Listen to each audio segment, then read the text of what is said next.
Alors, nous y sommes, à la fin, le dernier chapitre de la Bible, la dernière chose à dire, le dernier truc. Qu'est-ce qu'on pourrait retenir de tout ça? Qu'est-ce qui est important? Et dans la Bible et dans ce livre de l'Apocalypse. C'est un peu comme si à la fin de nos vies, on avait envie d'écrire une lettre à nos enfants ou à nos êtres chers et qu'on cherchait à mettre les derniers éléments. Et ici, dans le chapitre 21 déjà un petit peu, et dans le chapitre 22, il y a vraiment une harmonie dans la manière dont les thèmes et les choses qui se sont produits dans la Bible arrivent à leur résolution. Jésus revient. Et quand on regarde le début de la Bible, on voit que l'homme a un problème qui était insoluble, qui était le péché. Il ne pouvait pas plus avoir une relation avec Dieu comme Dieu le voulait. Et Jésus est venu résoudre ce problème. Et ensuite, il est parti au ciel. Mais il va revenir pour son Église, pour son épouse. Et il y aura une fin. Et cette fin doit être l'objectif de tout chrétien, cette réunion avec Dieu. Et en tant que chrétien, si nous sommes en bonne santé, cette résolution, cet espoir d'être avec Dieu, d'être avec Jésus, d'avoir les choses qui sont résolues enfin, ça doit vraiment être quelque chose auquel nous pensons souvent et qui nous motive, qui nous réjouit. Lisons donc ensemble ce chapitre 22 de l'Apocalypse. Apocalypse 22, verset 1. Puis il me montra le fleuve d'eau de la vie, limpide comme du cristal, qui sortait du trône de Dieu et de l'agneau. Au milieu de la place de la ville et entre les deux bras du fleuve se trouvait l'arbre de vie qui produit 12 récoltes. Il donne son fruit chaque mois et ses feuilles servent à la guérison des nations. Il n'y aura plus de malédiction. Le trône de Dieu et de l'agneau sera dans la ville. Ses serviteurs lui rendront un culte. Ils verront son visage et son nom sera sur leur front. Il n'y aura plus de nuit et ils n'auront plus besoin ni de la lumière d'une lampe ni de celle du soleil, parce que le Seigneur Dieu les éclairera et ils régneront au siècle des siècles. Il me dit, ces paroles sont dignes de confiance et vraies. Et le Seigneur, le Dieu de l'esprit des prophètes, a envoyé son ange pour montrer à ses serviteurs ce qui doit arriver bientôt. Voici, je viens bientôt. Heureux celui qui garde les paroles de la prophétie de ce livre. Moi, Jean, j'ai entendu et vu ces choses.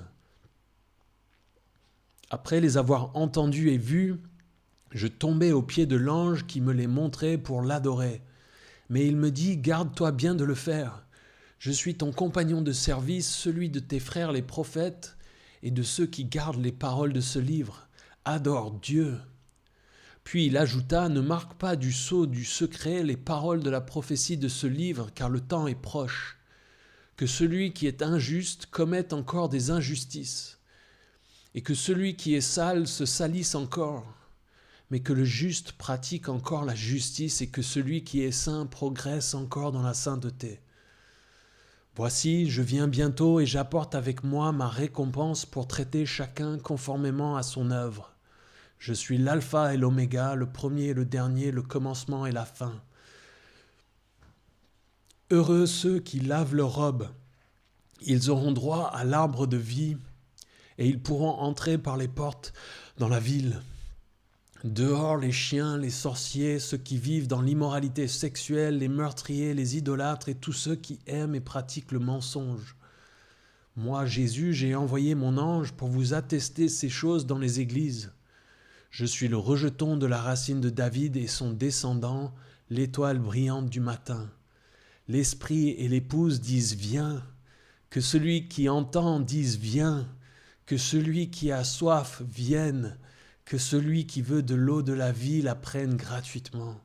Je le déclare à toute personne qui écoute les paroles de prophétie de ce livre. Si quelqu'un y ajoute quelque chose, Dieu lui ajoutera les fléaux décrits dans ce livre. Et si quelqu'un enlève quelque chose aux paroles du livre de cette prophétie, Dieu enlèvera sa part de l'arbre de la vie et de la ville sainte décrit dans ce livre. Celui qui atteste ces choses dit « Oui, je viens bientôt. Amen. Viens, Seigneur Jésus. Que la grâce du Seigneur Jésus-Christ soit avec tous les saints. » Oh, quel glorieux passage à lire ce matin, quel texte formidable. Nous commençons les versets 1 à 5 avec une continuation de la description de la Jérusalem céleste qui se trouvait en grande partie au chapitre 21, avant vraiment d'entrer dans la conclusion du livre.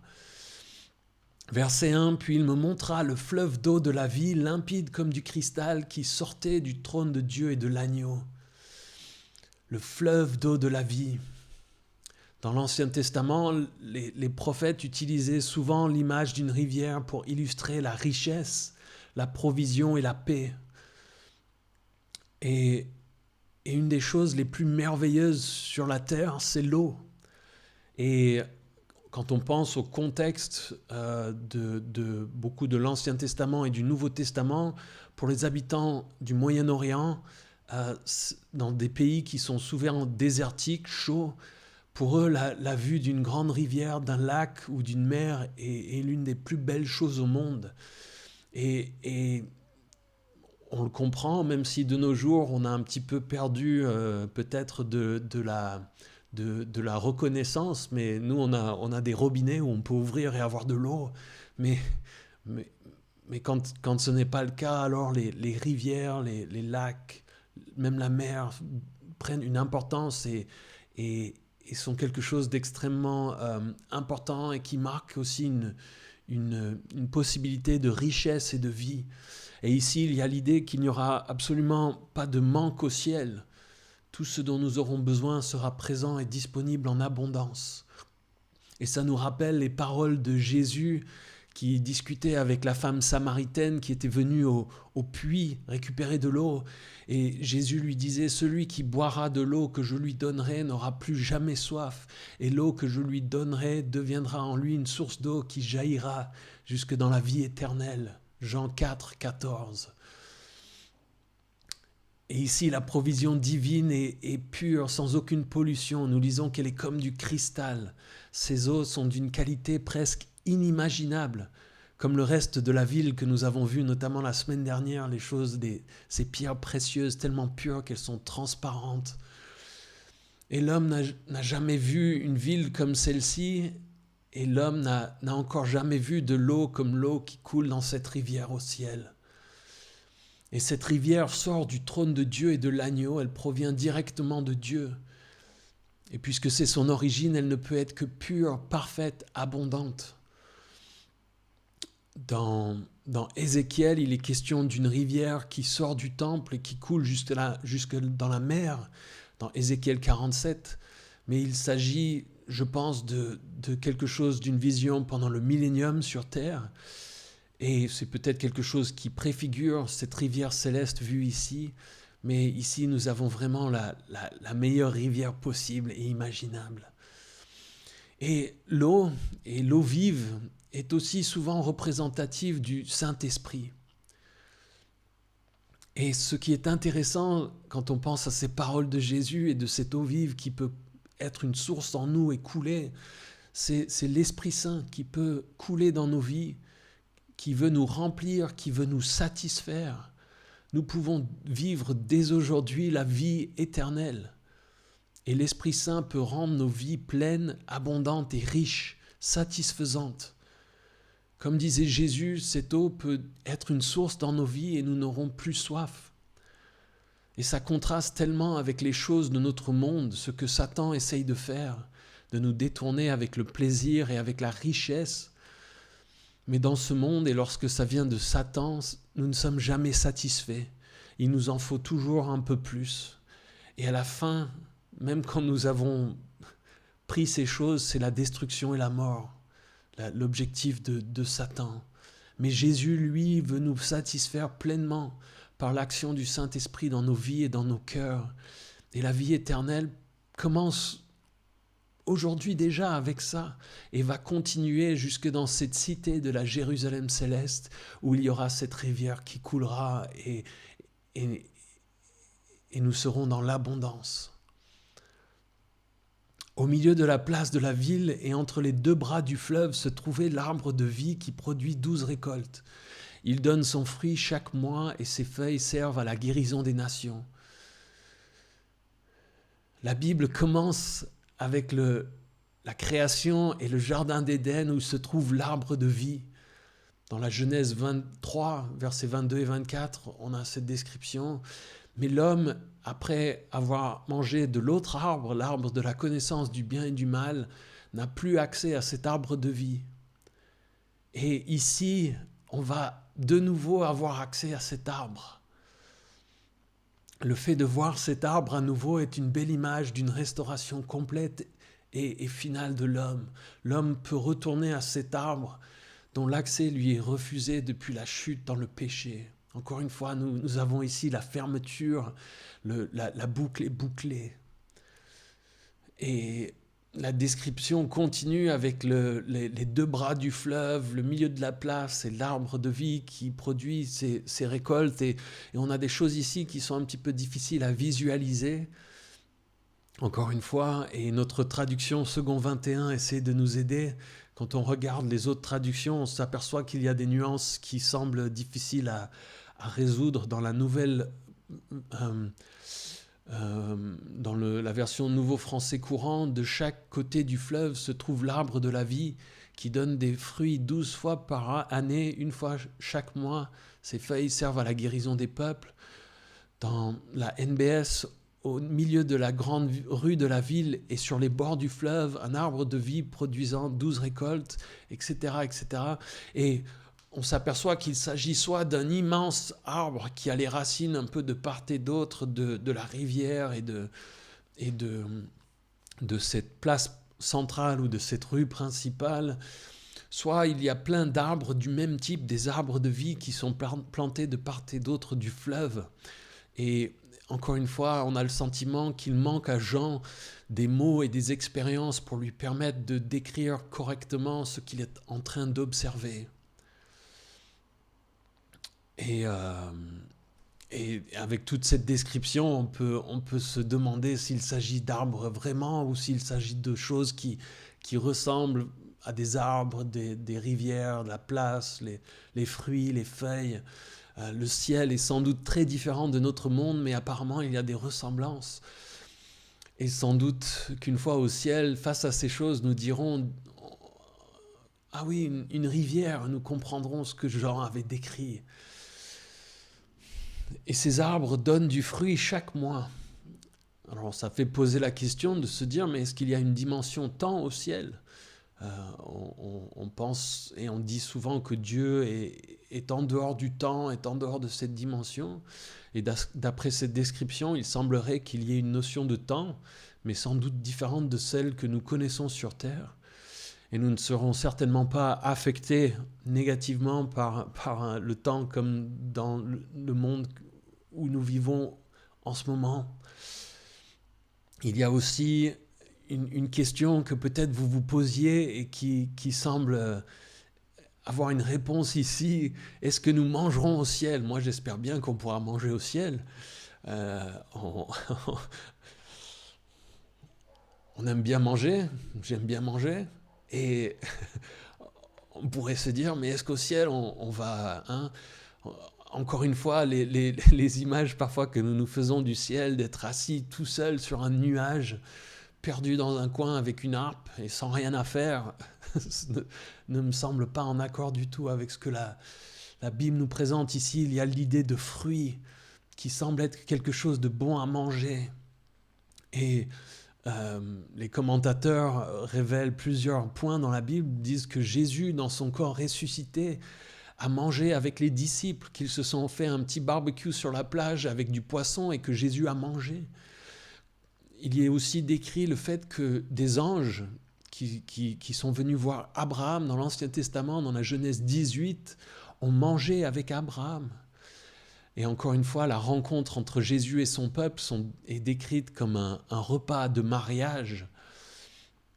Et un commentateur notait que d'une certaine manière, si la chute et le péché est venu par le fait de manger quelque chose qu'il ne fallait pas manger, Dieu va sans doute restaurer ces choses avec le fait de pouvoir manger quelque chose et de manger au ciel. Ensuite, il parle de guérison des nations par les feuilles. Alors là aussi, on se dit, mais pourquoi est-ce que les nations auront besoin d'être guéries à ce moment-là? Est-ce qu'il y aura encore la notion de nation?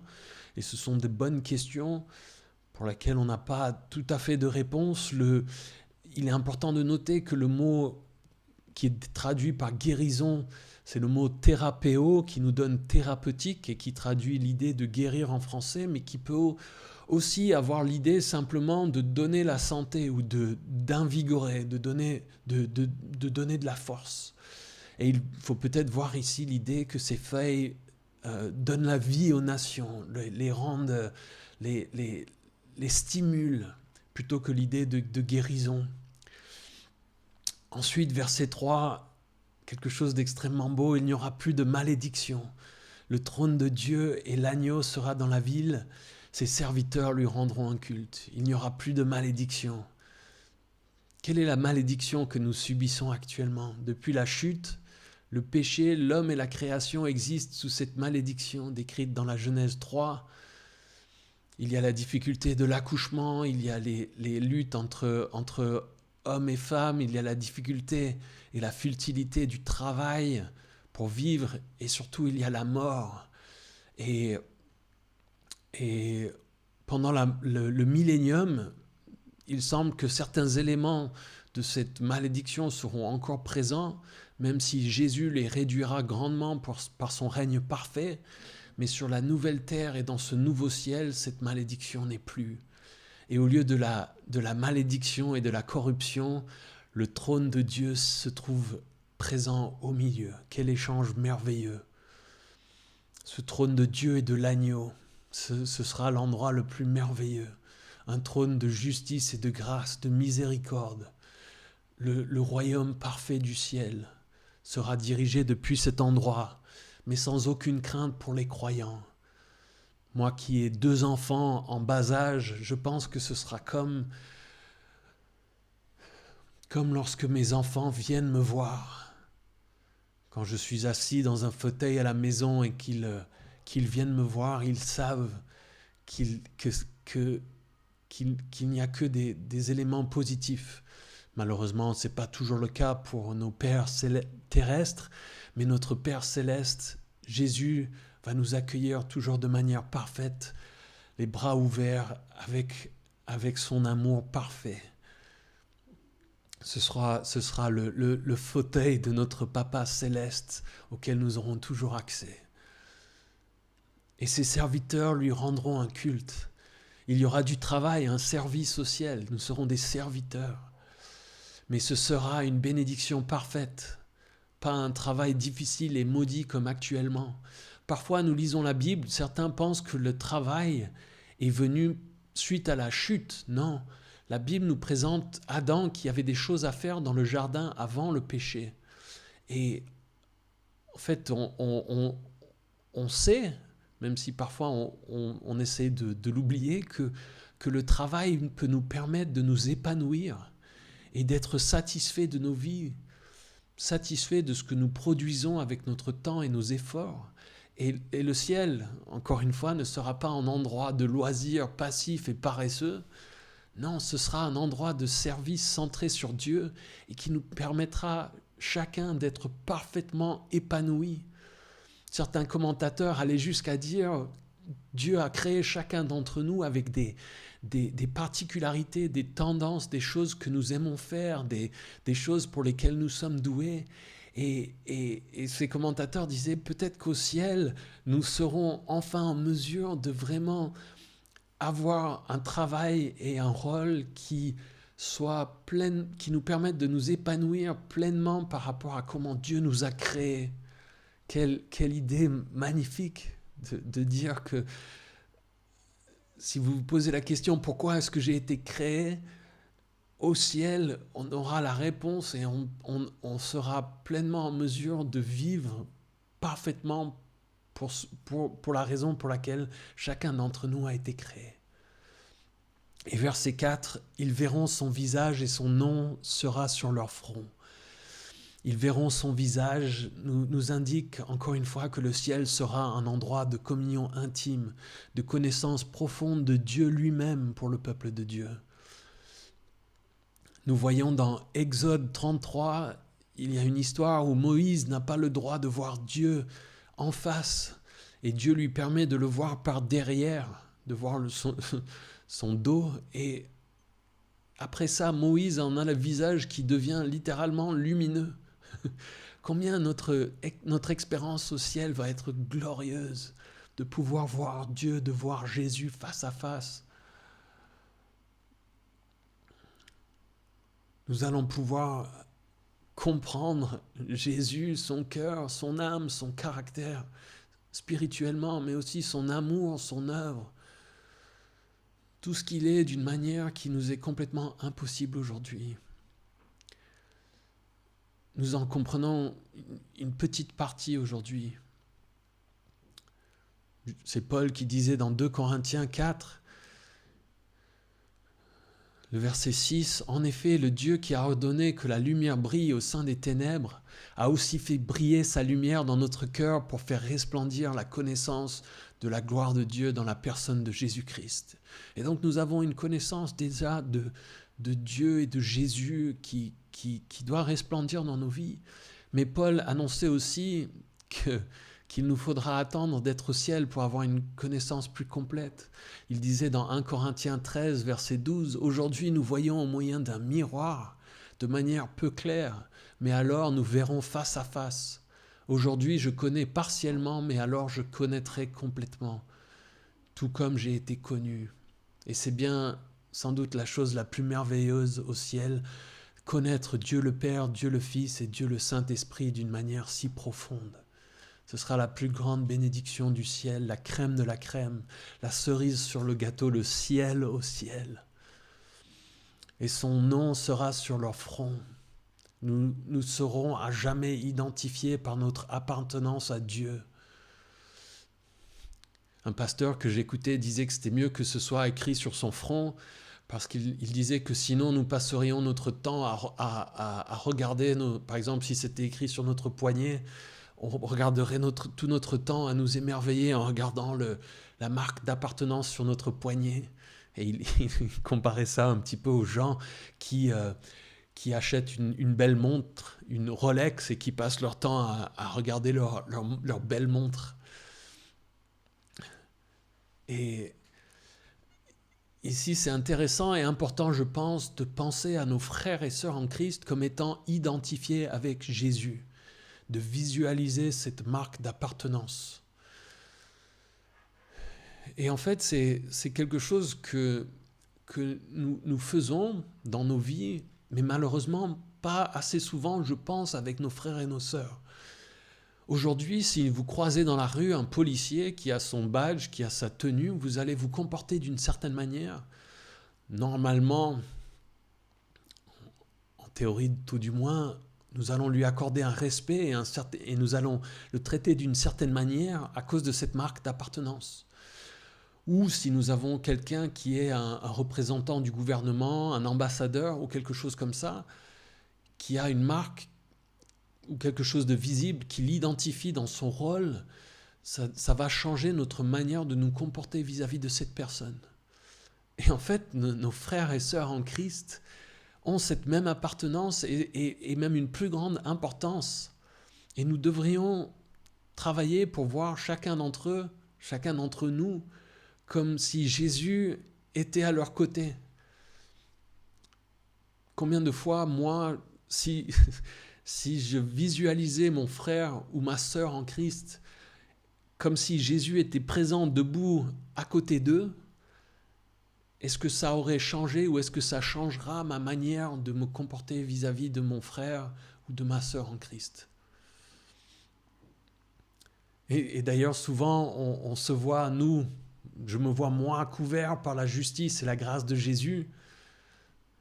je, je me trouve des excuses, je dis ah oui mais il faut pardonner. Je, je- Dieu sait que Dieu me pardonne, etc. Mais par contre les autres sont mauvais et devraient se repentir. On a malheureusement souvent un standard qui n'est pas bon et qui n'est pas celui que Dieu nous demande d'avoir pour nos frères et nos sœurs.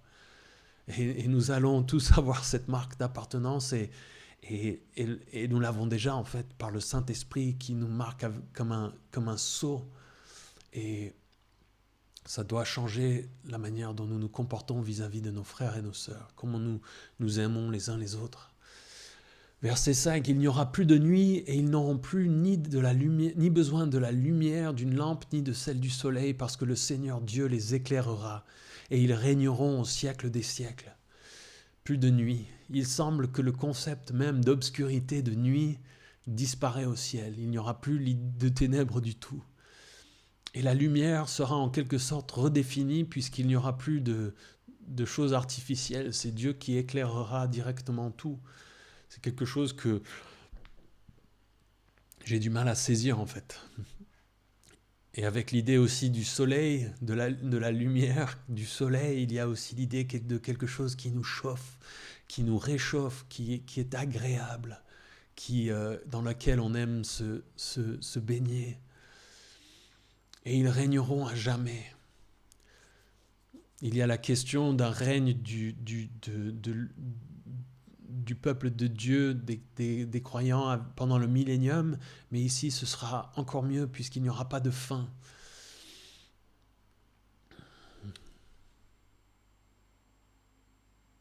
C'est vraiment quelque chose cette idée de ne pas avoir de fin, des siècles de l'éternité que j'arrive pas à saisir. Mais je crois que ce sera glorieux. Et ensuite, donc avec ce 5e verset, nous arrivons un petit peu à la fin de cette description de la Nouvelle Jérusalem. Et nous passons dans la conclusion, à partir du verset 6, avec les dernières paroles de plusieurs personnes.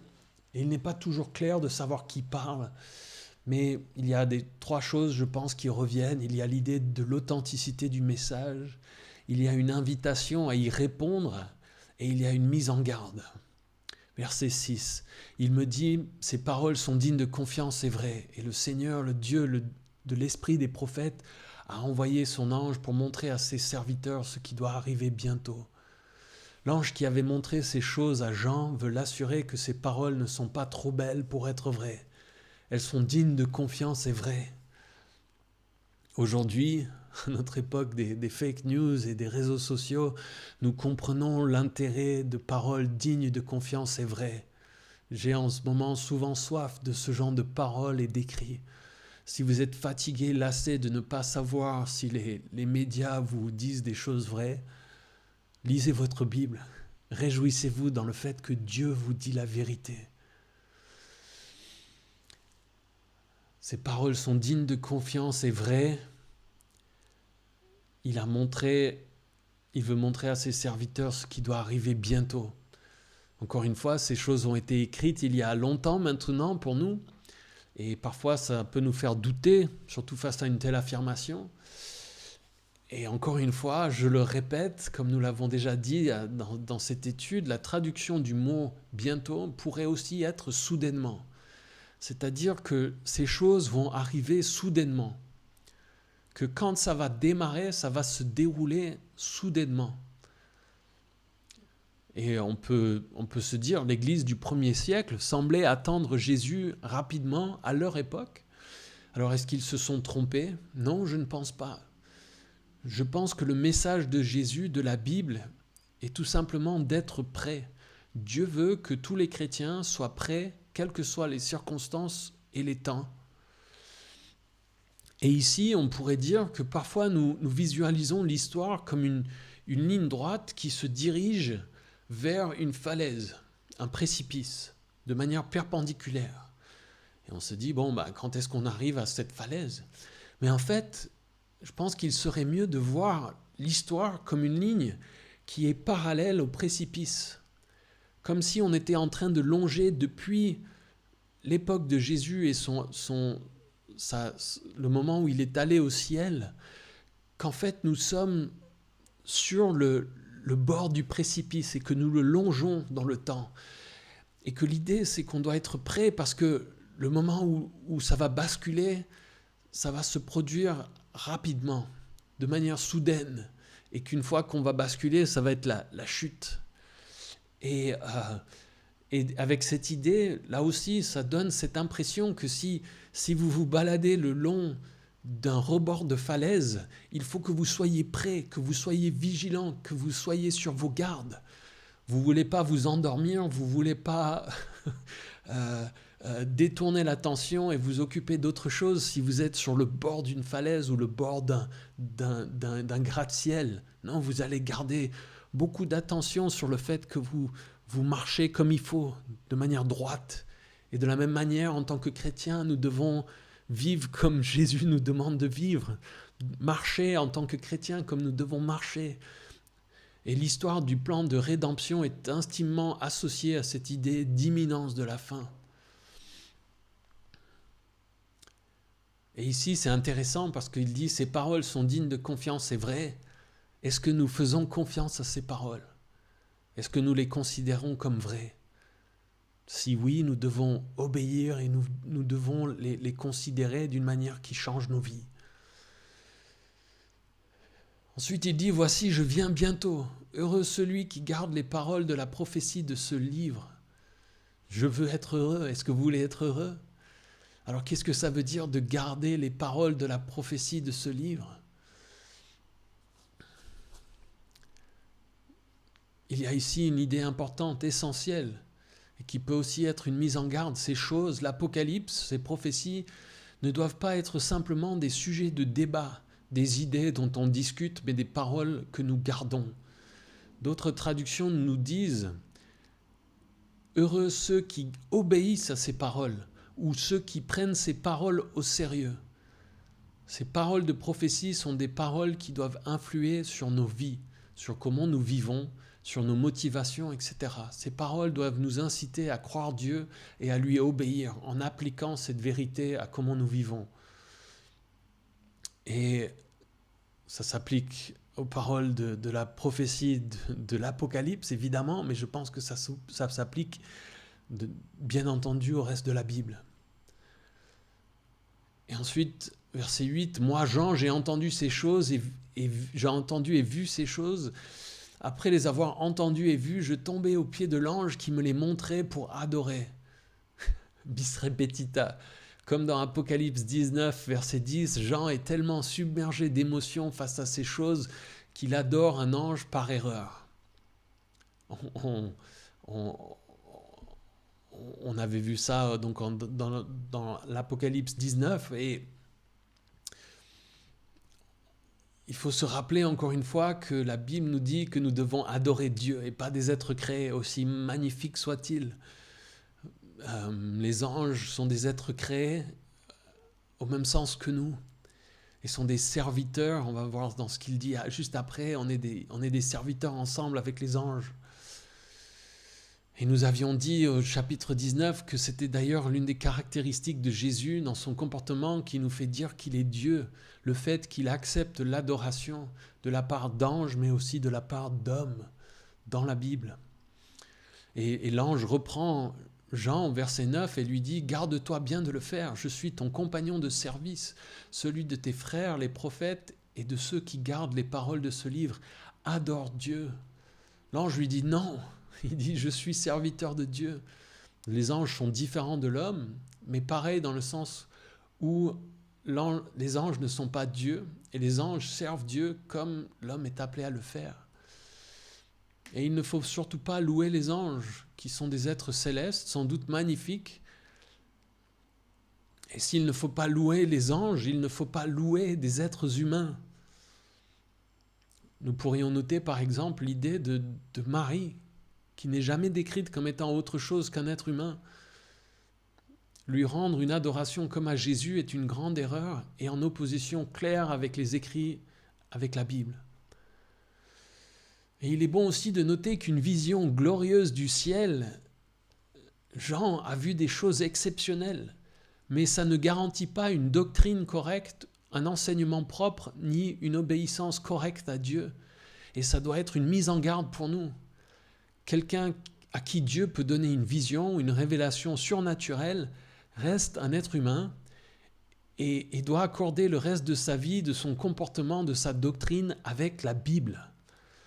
Et nous devons mesurer ces choses qui nous sont peut-être dites à la lumière de la Bible. Jean, l'apôtre, à qui ces choses ont été révélées, fait quelque chose qui n'est pas en accord avec la Bible et est repris. Ensuite, au verset 10, cet ange ajoute « Ne marque pas du sceau, du secret, les paroles de la prophétie de ce livre, car le temps est proche. » Ce livre doit rester ouvert. Ça contraste avec quelque chose que nous voyons dans Daniel 8, le verset 26, avec l'idée que ces choses peuvent être refermées, que ce n'est pas encore le moment. Il y a d'autres prophéties de l'Ancien Testament qui ont aussi cette idée. Mais maintenant, les choses sont imminentes et vont se produire soudainement. Et ces paroles doivent être disponibles et ouvertes. Et l'Apocalypse, comme nous l'avons vu depuis maintenant plusieurs mois, il y a des choses difficiles à comprendre et des choses difficiles à enseigner. Mais je crois que c'est notre devoir. Et je crois que c'est une grande tragédie quand beaucoup d'églises n'enseignent pas le livre de l'Apocalypse. Et en fait, pour moi, il s'agit d'une certaine manière d'un refus d'obéir à Dieu. Si quelqu'un dit « c'est trop compliqué, nous ne sommes pas sûrs de ce que ça signifie » ou « tu n'es pas encore assez mûr en tant que chrétien pour lire ce livre », je pense que c'est quelque chose de grave. Alors ça ne veut pas dire, je pense, qu'il faille lire l'Apocalypse tous les dimanches à l'église, mais il y a des églises et des mouvements d'église qui n'abordent et n'enseignent jamais ce livre à leurs membres. Et je ne pense pas que ce soit la volonté de Dieu, tout simplement d'après ce verset. Au verset 11, nous continuons que celui qui est injuste commette encore des injustices et que celui qui est sale se salisse encore, mais que le juste pratique encore la justice et que celui qui est saint progresse encore dans la sainteté. C'est un passage un petit peu surprenant et il y a plusieurs manières de le lire. Les commentateurs trouvent plusieurs significations. Certains disent peut-être que parce que les choses vont arriver de manière tellement soudaine qu'il n'y aura pas vraiment de temps pour changer de comportement. Et en ce sens, c'est peut-être une invitation à changer de comportement maintenant, puisque le temps est maintenant. Il y en a d'autres qui disent qu'il s'agit peut-être de la condition éternelle de ceux qui auront soit choisi de croire en Jésus, soit de le rejeter. L'état des hommes sera alors final.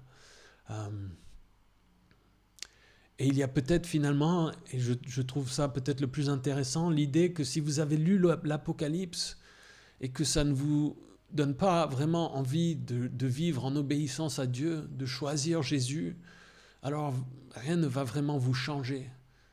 Et donc en quelque sorte, vous pouvez reprendre une activité normale. Si vous avez lu l'Apocalypse, pesez ces choses et que ça ne vous fait rien, alors reprenez votre activité normale.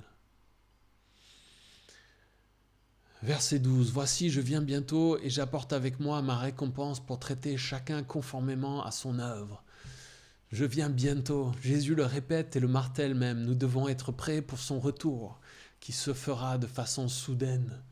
Il en avait parlé dans Matthieu 24, 25 notamment. Et il dit ici qu'il va venir avec la récompense pour traiter chacun conformément à son œuvre. Est-ce que ça veut dire que nous serons justifiés par les œuvres ? Non, toujours pas. Mais la foi vivante sera accompagnée d'œuvres d'obéissance, comme nous l'avons vu dans Jacques, comme c'est décrit dans Tite 3, 8. Nos œuvres révèlent ce que nous croyons vraiment. Et la Bible nous dit que nous aurons droit à des récompenses en fonction de ce que nous aurons fait pour Jésus, d'une manière, disons, positive. Si nous n'avons rien fait, nous serons sauvés, mais nous n'aurons droit à rien en plus. Et ceux qui auront fait des choses par obéissance et par amour pour Jésus seront sauvés et auront droit en plus à des récompenses de sa part. Et ici, il y a une bonne question à se poser, c'est se dire quelle est mon œuvre dans la vie pour Jésus ? Qu'est-ce que je fais ? Qu'est-ce que j'ai fait ? Qu'est-ce que je fais pour Jésus? C'est une bonne question à se poser. Quelle est mon œuvre dans la vie pour la vie à venir? Jésus continue au verset 13, « Je suis l'alpha et l'oméga, le premier et le dernier, le commencement et la fin. » Jésus est le premier et le dernier, l'alpha et l'oméga, le commencement et la fin. En nous rappelant qui il est vraiment, ça devrait nous motiver pour lui obéir, lui faire plaisir. Quand nous comprenons vraiment ces choses, nous préparer pour son retour n'est pas difficile. L'alpha et l'oméga est utilisé dans l'Apocalypse 1.8 et l'Apocalypse 21.6 pour décrire Dieu. Et ici, c'est utilisé pour décrire Jésus parce qu'il est Dieu. Et ça rejoint d'ailleurs l'Ancien Testament et Ésaïe 41.4 notamment qui disent que l'Éternel est le premier et le dernier. Heureux ceux qui lavent leurs robes, ils auront droit à l'arbre de vie et pourront entrer par les portes dans la ville. Ceux qui lavent leurs robes. D'après d'autres traductions, on pourrait aussi dire ceux qui font ses commandements. Encore une fois, ce n'est pas l'idée d'une justification par la foi. Mais il y a une bénédiction inhérente au fait d'obéir à Dieu parce que ses commandements sont bons et justes pour nous. Par la foi en Jésus, nous sommes revêtus de la justice de Jésus. Et en lui, nous sommes heureux et pouvons rentrer dans la Jérusalem céleste. Dehors, les chiens, les sorciers, ceux qui vivent dans l'immoralité sexuelle, les meurtriers, les idolâtres et tous ceux qui aiment et pratiquent le mensonge. Petit vent de panique, c'est chez ceux qui aiment les chiens. Les chiens ne pourront pas rentrer au ciel. Non, c'est évidemment... il s'agit d'une image utilisée pour décrire des personnes qui sont mauvais, impures moralement. Et dans beaucoup de pays du monde, et surtout dans l'histoire, les chiens sont des charognards et ne sont pas vus avec l'amour que nous avons dans le monde occidental pour ces animaux-là. Et donc ces personnes décrites comme étant des chiens, les sorciers, ici aussi cette idée de drogue et d'utilisation de la drogue souvent associée à des pratiques spirituelles, occultes, ceux qui vivent dans l'immoralité sexuelle, les meurtriers, les idolâtres, tous ceux qui aiment et pratiquent le mensonge. Ça nous rappelle le passage de la semaine dernière qui décrit quasiment la même chose. Et avec cette description, on pourrait peut-être avoir l'image d'une nouvelle Jérusalem, une cité avec des murs et dehors, il y a plein de gens qui sont en train d'essayer de gratter le mur pour rentrer. Un peu... mais je ne crois pas que ce soit du tout le cas. Je crois qu'ici, il s'agit d'une manière imagée de dire que ceux qui rejettent Jésus, ces personnes qui se livrent à ces choses n'auront pas accès au ciel. Le texte ne nous parle pas d'un bidonville à côté. Il y a Jérusalem céleste où il y a tout le monde qui fait la fête et puis un bidonville juste à côté où ces gens essayent sans arrêt de rentrer dans la Jérusalem céleste. Non, c'est pas ce qui est dit. Ce qui est dit, c'est que ces personnes n'auront pas accès. Ceux qui auront rejeté Jésus. Et verset 16, « Moi, Jésus, j'ai envoyé mon ange pour vous attester ces choses dans les églises. Je suis le rejeton de la racine de David et son descendant, l'étoile brillante du matin. » Jésus signe ce livre lui-même. Ce livre peut sembler, surtout l'Apocalypse, la Bible aussi, peut nous sembler soit trop fantasque, trop fantaisiste, ou trop beau pour être vrai. Mais Jésus lui-même veut en garantir la véracité ici. Et ça place ce livre de l'Apocalypse dans une catégorie spéciale et pose quelque chose d'indiscutable. Soit c'est vrai, soit il s'agit d'un pur mensonge et d'idiotie. Il n'y a pas de milieu. On ne peut pas prendre une partie de l'Apocalypse et dire cette partie-là est bonne à prendre, mais le reste non. C'est tout ou rien, noir ou blanc ici. Soit un livre à ignorer, à rejeter, soit un des livres les plus inspirés et qui fasse le plus autorité de toutes. Et ça rejoint d'ailleurs la personne de Jésus, qui est soit quelqu'un qu'on accepte pleinement, soit qu'on rejette, mais pas quelqu'un qu'on peut accepter à moitié. Et Jésus dit qu'il veut attester ces choses dans les églises. Ce livre est écrit aux églises, à tous les croyants. Ce n'est pas destiné, encore une fois, à une élite, à une petite caste de personnes spéciales qui sont capables de comprendre ce livre, de l'interpréter. Et on peut noter ici que nous avons la première référence dans le texte à l'Église depuis le chapitre 3 et, à mon sens, l'enlèvement de l'Église. Jésus se décrit comme étant le rejeton et la racine de David. Il y a une référence ici à un titre messianique d'Ésaïe 11, le verset 1. Et Jésus est décrit ici comme à la fois le créateur du roi David et son descendant. Et c'est ce dont parlait Jésus dans Matthieu 22, les versets 41 à 46, lorsqu'il avait une discussion avec les pharisiens et les scribes. Il est la racine de David, c'est-à-dire qu'il est l'endroit d'où David est venu, mais qu'il est aussi le rejeton, c'est-à-dire un descendant de David. Et il est l'étoile brillante du matin. C'est un autre titre messianique de l'Ancien Testament qui se trouve dans Nombre 24, 17. Et nous l'avons déjà vu dans Apocalypse, chapitre 2, verset 28. Et il y a l'idée, si on se réfère à ce qui est l'étoile du matin, c'est la planète Vénus qui brille au lever du jour. Et de la même manière, Jésus brille pour accueillir cette nouvelle journée céleste. Verset 17, l'Esprit et l'épouse disent « Viens », que celui qui entend dise « Viens », que celui qui a soif vienne, que celui qui veut de l'eau de la vie la prenne gratuitement. L'Esprit et l'épouse disent « Viens ». Est-ce qu'il s'agit ici d'une invitation à Jésus pour qu'il revienne, ou est-ce qu'il s'agit d'une invitation donnée à ceux qui ont soif spirituellement de venir à Jésus? Je pense que les deux s'appliquent. Viens. Qui peut venir? Celui qui entend, celui qui a soif, celui qui le désire. Est-ce que vous avez entendu? Est-ce que vous avez soif de Dieu? Est-ce que vous le désirez le connaître? Alors venez. Et c'est une bonne manière finalement de partager l'évangile avec les gens.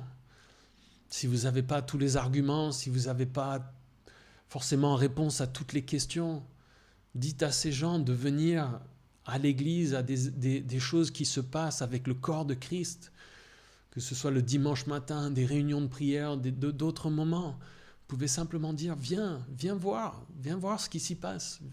Viens voir l'amour de Jésus qui est présent parmi nous.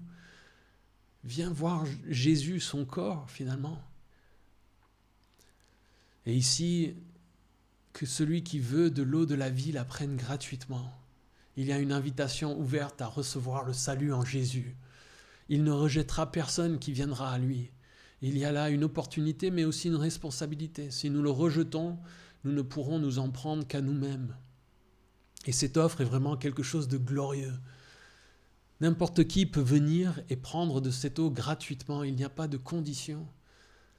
Il n'y a pas besoin de maîtriser la doctrine chrétienne, pas besoin de nous repentir de manière assez sévère, d'être assez sûr de nous-mêmes, d'être digne, etc.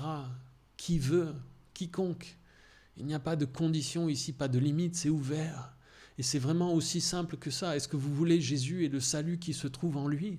Alors venez, et vous n'avez qu'à le vouloir, le désirer, le souhaiter. Vous pouvez simplement prier dans votre cœur, Jésus, je souhaite être sauvé. Jésus, sauve-moi. Ça suffit. Et vous pouvez ajouter, si vous le voulez, donne-moi un cœur nouveau, donne-moi envie de rejeter le péché. Je veux être un chrétien, ton disciple. Je veux croire et t'obéir. J'en ai pas la force, mais j'ai le désir. Donne-moi la force. Si vous avez ce désir, si vous priez ça, Jésus promet d'y répondre. Votre volonté est la seule barrière à Jésus. Et il est intéressant aussi de noter que dans la plupart des religions, nous devons donner quelque chose à Dieu pour qu'il le prenne, qu'il l'accepte lui. Mais Jésus nous dit, vous n'avez rien à amener. Mais nous pouvons prendre de lui, à recevoir de sa part, lui le seul vrai Dieu. Tous les prophètes, tous les apôtres, toutes les menaces et les promesses de la Bible se résument et se concentrent dans cette idée. Venez à Jésus, viens à Jésus. Viens et prends l'eau de la vie éternelle gratuitement. Verset 18, je le déclare à toute personne qui écoute les paroles de prophétie de ce livre. Si quelqu'un y ajoute quelque chose, Dieu lui ajoutera les fléaux décrits dans ce livre. Et si quelqu'un enlève quelque chose aux paroles du livre de cette prophétie, Dieu enlèvera sa part de l'arbre de la vie et de la ville sainte décrits dans ce livre. Difficile, encore une fois, d'être affirmatif si c'est Jésus ou un ange qui parle ici, mais il y a une mise en garde solennelle. Modifier, jouer avec les paroles de l'Apocalypse sera sévèrement puni par Dieu lui-même. Est-ce qu'on a besoin de se retracer les chapitres 6 à 19 pour vous rappeler tous les fléaux qui sont décrits?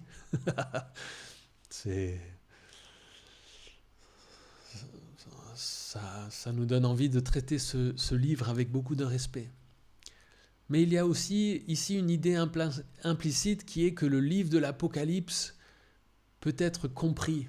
Il y a des choses floues, mais il y a beaucoup de choses à en tirer sans aucun doute possible.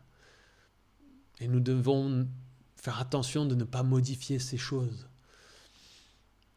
Et ce livre étant écrit en dernier et placé à la fin de la Bible, cette mise en garde, je pense, s'applique aussi à tout le reste du message de la Bible.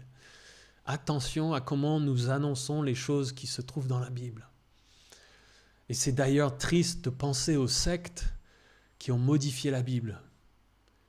Il y a les Mormons, il y a les témoins de Jéhovah qui ont ajouté des choses ou qui ont enlevé des choses. Et d'une certaine manière, même l'Église catholique a choisi plus tard dans l'histoire de l'Église de rajouter d'autres écrits à la Bible pour se démarquer des protestants. Attention. Verset 20, celui qui atteste ces choses dit « Oui, je viens bientôt ». Jusqu'à la fin de ce livre, cette idée d'imminence reste. Il faut rester attentif, nous sommes sur le bord du précipice. C'est peut-être même la principale leçon à retenir de ce livre. Tenez-vous sur vos gardes, soyez prêts pour le retour de Jésus. Et donc Jésus dit « Oui, je viens bientôt, je viendrai soudainement ».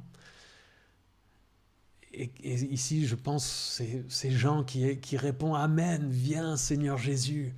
Et il s'agit ici de l'exclamation en araméen « Maranatha » que nous chantons parfois, et Jean qui soupire après ce retour de Jésus. Et c'est une annonce qui doit nous garder concentrés sur l'essentiel. L'homme ne rendra pas ce monde meilleur. Nous n'allons pas arriver à une utopie. Il faut que Jésus revienne pour que tout soit réglé et remis en état. La réponse à nos problèmes de vie, de société du monde, c'est Jésus. Et c'est pour ça que nous prions et que nous crions « Viens Jésus ». Maranatha, reviens. Et verset 21, que la grâce du Seigneur Jésus-Christ soit avec tous les saints. Paul a terminé plusieurs de ses lettres avec la grâce de Dieu. 1 Corinthiens, 2 Corinthiens, 1 et 2 Thessaloniciens. Et ces paroles contrastent de manière tellement belle et incroyable avec la fin de l'Ancien Testament qui contient une malédiction. Dans Malachie 3, la fin du verset 24 dit « De peur que je ne vienne frapper le pays de destruction ». La fin de l'Ancien Testament parle d'une menace de destruction. La fin du Nouveau Testament parle de la grâce de Dieu.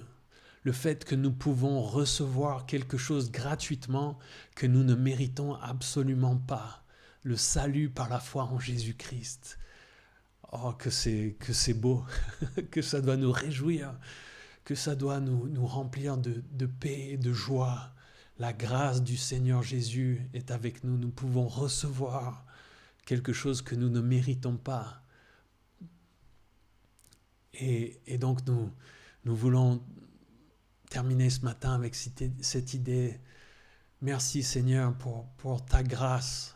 Merci pour tout ce que tu as fait, Jésus, pour que nous puissions venir et recevoir cette eau vivante de ta part, qui est une source, qui peut devenir une source d'eau dans nos vies, qui va jaillir jusque dans la vie éternelle. Merci de ce que tu nous donnes ces choses si simplement, que nous ne les méritons pas, mais que nous pouvons simplement par la foi les recevoir. Merci pour ta grâce. Et Seigneur, nous prions, viens, reviens. Nous voulons te voir. Nous voulons voir l'accomplissement de toutes ces choses. Nous voulons nous trouver face à toi au ciel. Nous voulons te voir parfaitement. Merci pour ces promesses. Merci pour ta parole. Aide-nous à méditer ces choses et qu'elles nous transforment au plus profond de nous-mêmes par l'effet de ton Saint-Esprit dans nos vies, Seigneur. En ton nom, nous prions. Amen.